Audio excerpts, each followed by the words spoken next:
اس انسان کو جو اللہ نے پیدا کیا وہ مٹی سے پیدا کیا.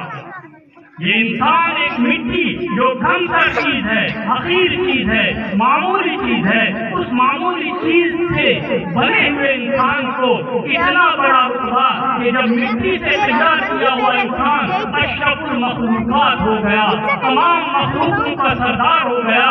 اس انسان کو تمام مخلوقوں کا سردار بنایا کس نے؟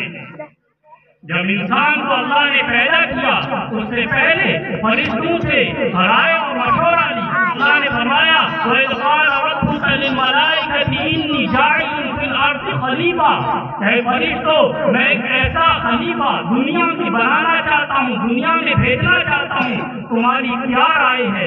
فرشتوں نے کیا کہا کہ آپ ایسا خلیفہ بنا کر کیا کرو گے؟ فرشتوں نے کہا کہ قَالُوا أَتَجْعَلُ فِيهَا مَن يُفْسِدُ فِيهَا وَيَسْفِكُ الدِّمَاءَ، کہ وہ دنیا میں جائے گا، خون ریزیاں کرے گا، خون بہائے گا، گناہ کرے گا اور زیادتیاں کرے گا، ظلم کرے گا، دھوکے دے گا.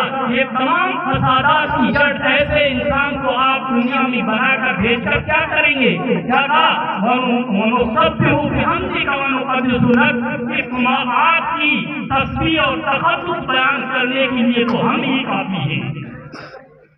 انسان کے پیدائش پر فرشتوں سے جب مشورہ لیا تو انسان کے فرشتوں نے خلاف مشورہ اس لیے دیا کہ یہ انسان دنیا میں جا کر خون ریزیاں کرے گا.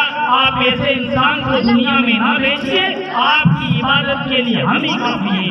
اللہ نے کیا کہا انی اعلم ما لا تعلمون، اے فرشتوں جو میں جانتا ہوں وہ تم نہیں جانتے.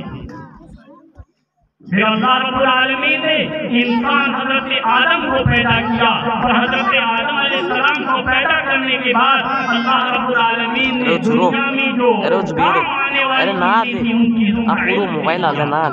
یہاں دھرتی میں آ کر انہیں جو چیزیں کام میں لینی تھی ان کا نالج اور ایجوکیشن رب نے دے دیا. جب انہیں نالج اور ایجوکیشن دیا پھر پیش کیا فرشتوں پر. کیا کہا اے فرشتوں اب تم بتا دو. وَعَلَّمَ آدَمَ الْأَسْمَاءَ كُلَّهَا ثُمَّ عَرَضَهُمْ عَلَى الْمَلَائِكَةِ فَقَالَ أَنبِئُونِي بِأَسْمَاءِ هَؤُلَاءِ إِن كُنتُمْ صَادِقِينَ. اللہ نے کہا اے فرشتوں تم اگر اپنے دعوے میں سچے ہو یہ چیزیں بتاؤ جن چیز کا علم میں نے آدم کو دیا.